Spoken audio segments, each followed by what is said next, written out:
Punjab police کے نوجوان صادق حسین جو کہ اپنی ڈیوٹی سیالہ پولیس کالج میں سر انجام دے رہے تھے، آج صبح موٹر سائیکل حادثے میں روات کے قریب جام شہادت نوش کر گئے۔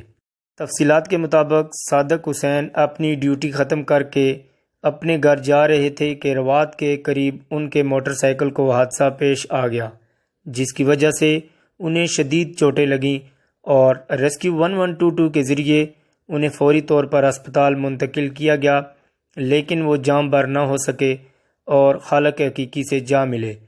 ان کا نماز جنازہ ان کے آبائی علاقے جوڑیاں تحصیل گجرخان میں ادا کیا گیا۔ نماز جنازہ میں عوام کی کثیر تعداد نے شرکت کی۔ نماز جنازہ میں پولیس افسران کے ساتھ ساتھ ایس پی پٹھوار ٹاؤن، رائے مظہر اور دیگر پولیس کے اعلیٰ افسران نے بھی شرکت کی۔ پیو راولپنڈی کی طرف سے صادق حسین کو خراج تحسین پیش کی۔